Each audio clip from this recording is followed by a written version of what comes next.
Rajendranagar circle విద్యుత్ సంస్థలో పనిచేస్తున్న ఆర్టిసన్ల ఉద్యోగులు తమకు సమాన పనికి సమాన వేతనం కావాలంటూ ఆందోళన బాట పట్టారు. తెలంగాణ రాష్ట్రం విద్యుత్ సంస్థలో పనిచేస్తున్న ఆర్టిసన్ ఉద్యోగులు 6 ప్రధాన డిమాండ్లతో ఆందోళన బాట పట్టారు.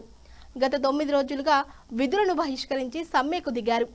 6 ప్రధాన డిమాండ్లను ప్రభుత్వం యాజమాన్యం తక్షణమే అమలు చేయాలంటూ 10 యూనియన్లు జాయింట్ యాక్షన్ కమిటీగా తెలంగాణ విద్యుత్ ఆర్టిసన్ జాయింట్ యాక్షన్ కమిటీగా ఏర్పడి ఆందోళన బాట పట్టారు.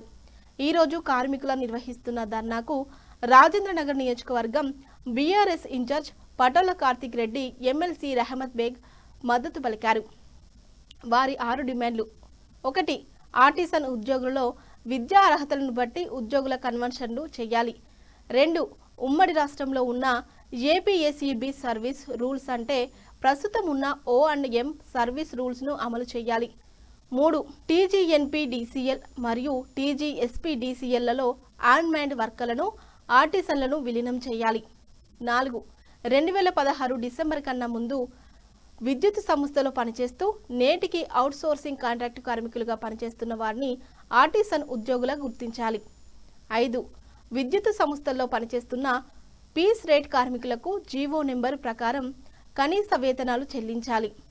6. 2026 PRC వేతన సవరణ తక్షణమే అమలు చేయాలి. ఇవి వారు 6 డిమాండ్లు.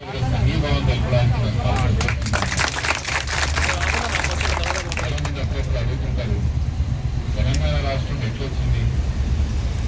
తెలంగాణ రాష్ట్రంలో ఆ రోజున ఆంధ్ర పాలకుల యొక్క తెలంగాణ హస్తాల నుంచి రాష్ట్రాన్ని ఎట్లా తెచ్చుకున్నామంటే తెలంగాణలో ఉన్న మంచితనమే, మనలో ఉన్న మంచితనమే, మనలో ఉన్న ధైర్యమే మనకు రాష్ట్రం కాదు.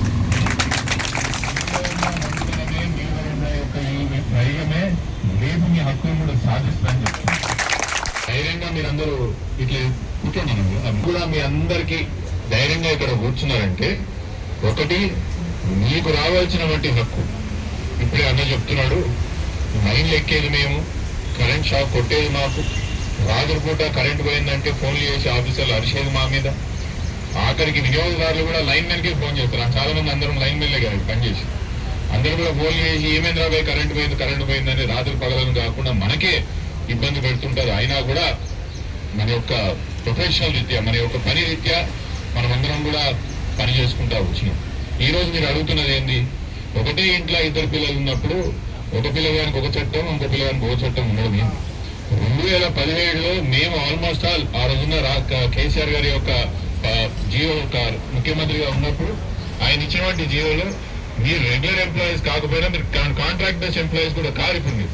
మీరు ఒక మెట్టు ఎదిగినారు. సమానమైన హక్కులు కోరడంలో ఖచ్చితంగా మీ అడిగే ఒక డిమాండ్స్ లో న్యాయం ఉన్నది. మీరు అడుగుతున్న ప్రతి డిమాండ్ కూడా మేము అధికారుల మీద కూడా ఒత్తిడి పెడతాం. అవసరం ఉంటే మీరు చెప్పినట్టు అమ్మతో కూడా అసెంబ్లీలో మాట్లాడిద్దాం. నేను హరీషణతో, రామణతో కూడా మాట్లాడతాం. ఈ రోజు చర్చలు ఉన్నాయని నేను అనుకుంటున్నాను.